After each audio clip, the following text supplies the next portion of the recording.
Hello and welcome to ESAT. I am Ngudu all day with the news. Federal police say they have arrested 5 officials of the Benishangul Gumuz region in western Ethiopia in connection with recent deadly violence in areas bordering with the Oromo region.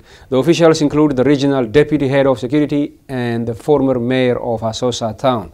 Police said the arrested officials are accused of adding fuel to the deadly crisis in Asosa on June 24, 2018, and the ensuing conflict in areas bordering with the Oromo and Benishangul regions in western Ethiopia. Police also said more arrests would be made on individuals who had a hand in the crisis. Some estimate put the death toll to at least 40 since the violence began this summer in western Ethiopia. The violence has also resulted in the displacement of tens of thousands of people on both sides.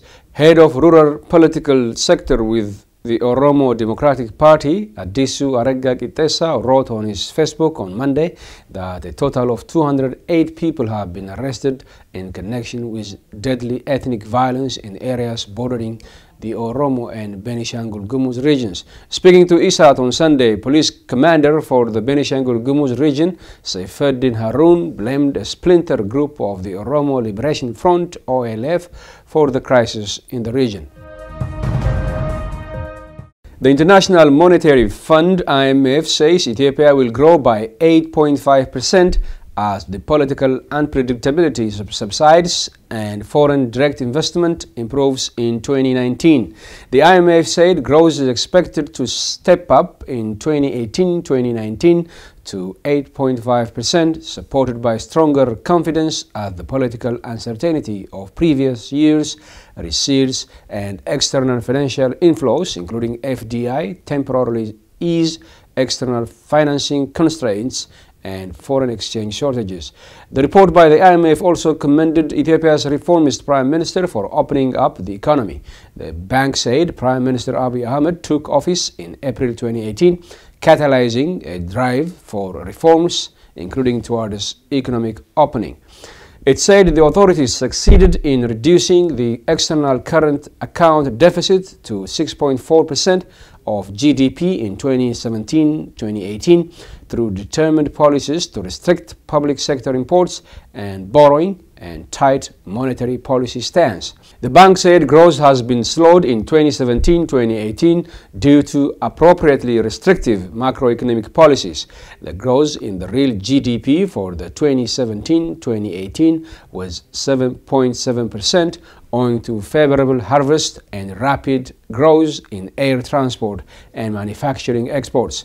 It said, however, that political uncertainty, foreign exchange shortages, and adverse terms of trade trends hampered economic activity. As soon as he took control of political power in April, Ethiopia's young prime minister promised to open up key economic sectors to local and foreign investors. Dr. Ahmed announced air transport, logistics, and telecom were among key sectors his government would open up for private investment. As the political uncertainty settles, the bank envisions Ethiopia to turn its economy round. The United States has reestablished a permanent diplomatic presence in Somalia nearly 3 decades after it closed its Mogadishu embassy in January 1991. State Department spokeswoman Heather Nauert said in a statement that the historic event reflects Somalia's progress in recent years and is another step forward in formalizing U.S. diplomatic engagement in Mogadishu since recognizing the federal government of Somalia in 2013. Our return demonstrates the United States' commitment to further advance stability, democracy, and economic development that are in the interest of both nations.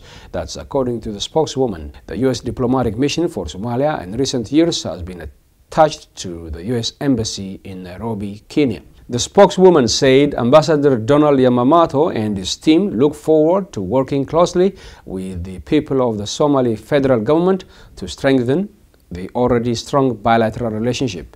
The embassy was closed and American diplomats evacuated during the civil war in early January 1991 in the face of violence and the collapse of the Somali government. The Horn of Africa country has in recent years faced an uprising by the Al-Qaeda-linked Al-Shabaab armed group as well as a famine and maritime piracy. The report by Al Jazeera said while parts of the country are still plagued by violence, a degree of stability in the capital Mogadishu has drawn investment from Somalis at home and abroad.